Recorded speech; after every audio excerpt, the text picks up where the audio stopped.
Aku akan menceritakan pengalamanku tentang sebuah kosan di sekitaran Bandung Atas.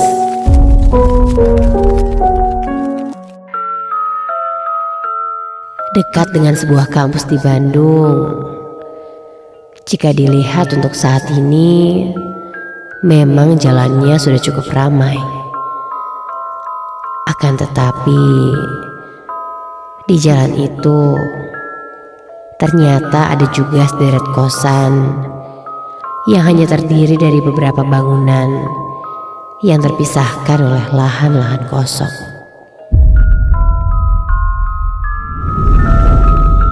Namaku Fania. Aku adalah salah satu penghuni kosan yang bangunannya didirikan paling awal dibandingkan bangunan yang lain.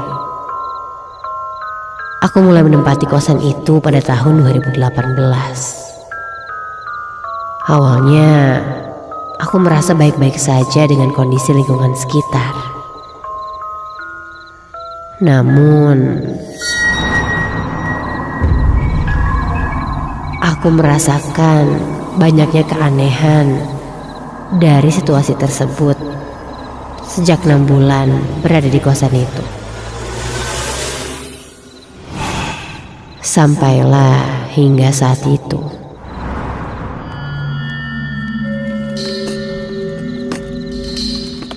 Aku cukup disibukkan dengan berbagai tugas kampus yang terus menimpaku bertubi-tubi.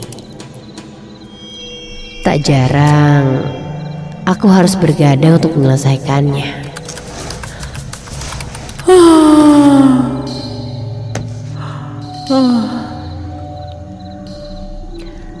Aku meregangkan badanku yang sudah pegal karena lama mengetik itu. Aku coba beranjak untuk membuat teh.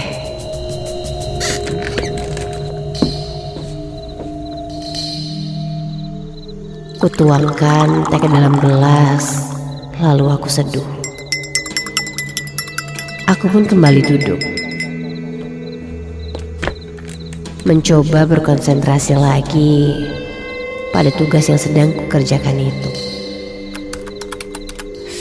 Gila ini, deadline-nya besok pula.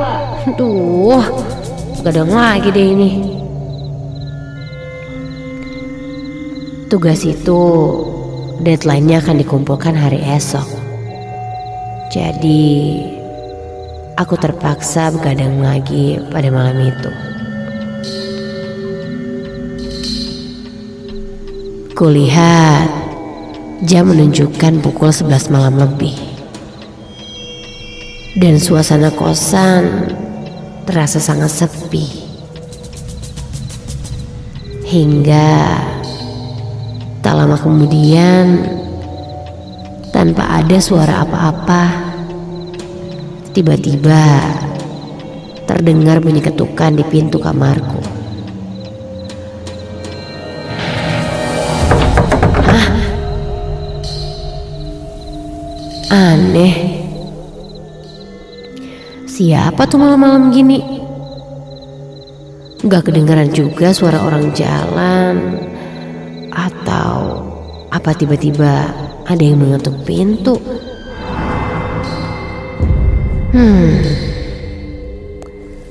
Perlahan aku bangkit.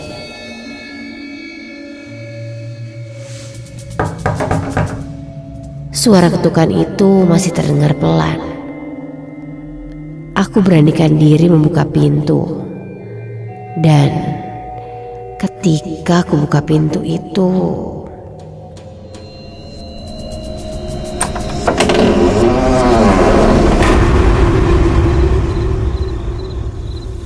ternyata itu adalah teman satu kosanku.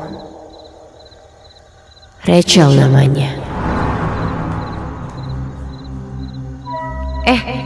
Lo Cel, kenapa malam-malam gini ngetok? Sorry ganggu, gue cuma mau nanya doang. Nanya apa? Di kosan ini ceweknya cuma kita berdua doang kan? Setahu gue sih iya. Kenapa emangnya? Oh gitu ya. Kenapa sih? Ada apa emangnya? Gak ada apa-apa. Serius deh, ada apaan? Tadi gue lihat ada cewek mondar-mandir gitu soalnya. Tapi nggak jelas sih. Hah? Seriusan? Di mana emang ya? Yaudah, gue balik kamar lagi ya. Aku pun kembali ke kamar. Cewek.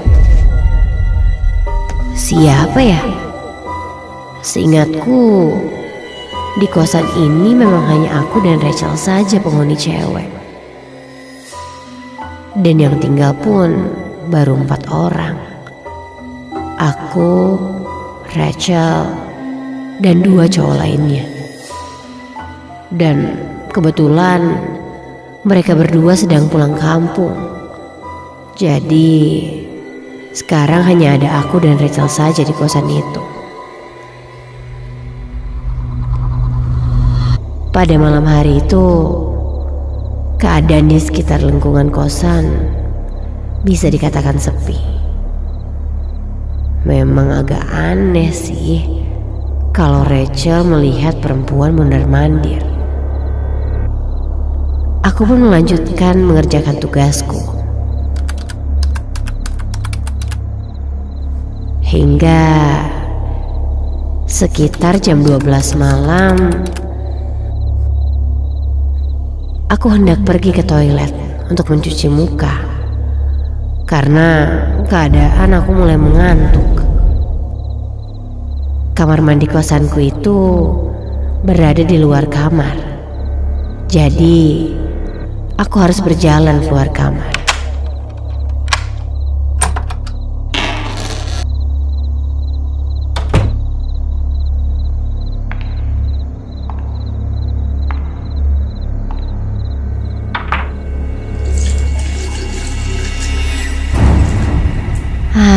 Segar. Air di sana sangat dingin ketika menyentuh wajahku, membuatku menjadi lebih segar kembali. Pada saat aku akan kembali ke kamar, aku melihat di sekitar lingkungan kosan. Di sana ada sebuah pohon mangga yang bisa dibilang sudah tua. Ketika aku perhatikan dengan seksama di balik pohon itu, seperti ada yang bersembunyi.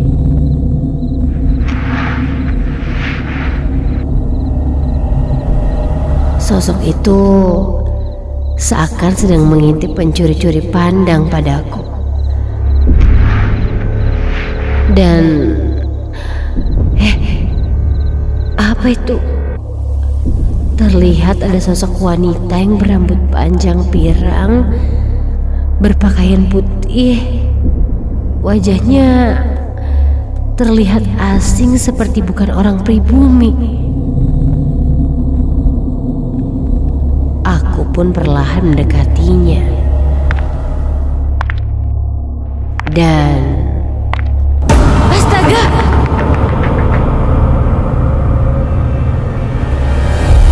Terlihat sosok itu berlari sambil membungkuk. Di saat itu aku terkejut dan tidak bisa bergerak. Jelas kulihat sosok wanita seperti noni-noni Belanda yang berparas cantik. Namun berlumuran darah di sekitar wajah dan bajunya. Dalam keadaan takut, aku berusaha untuk lari ke arah kamar untuk memberitahu Rachel tentang apa yang baru saja ku alami.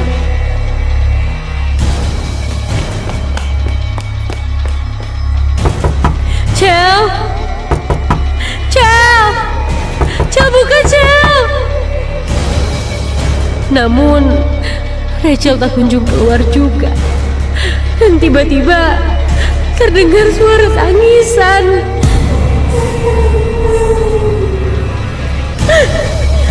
Dalam keadaan takut, aku pun memberanikan diri memastikan asal muasal suara tangisan tersebut.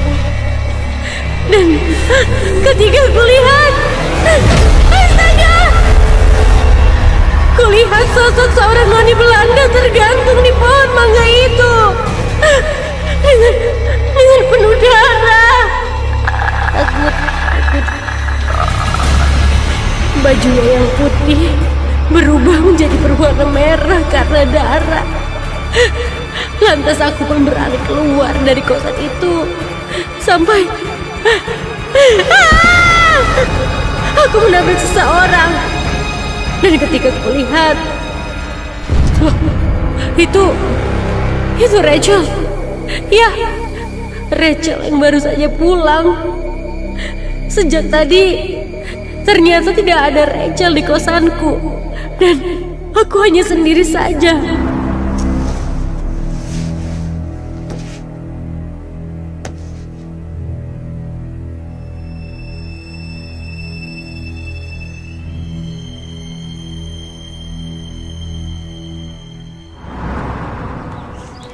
Keesokan harinya, aku menceritakan kejadian tersebut kepada penjaga kos.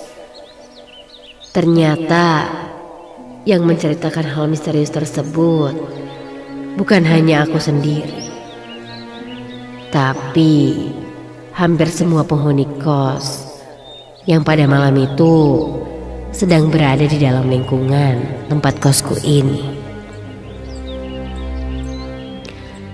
Singkat cerita, sang penjaga kos menceritakan asal muasal sejarah kosan ini didirikan. Menurut ceritanya, dahulu kala tempat ini merupakan sebuah pabrik yang dijadikan kosan. Namun, pada saat penjajahan, di lokasi ini terjadi pembunuhan terhadap noni Belanda. Konon katanya arwah noni Belanda tersebut masih penasaran sampai sekarang dan muncul apabila kondisi kosan sedang dalam keadaan sepi.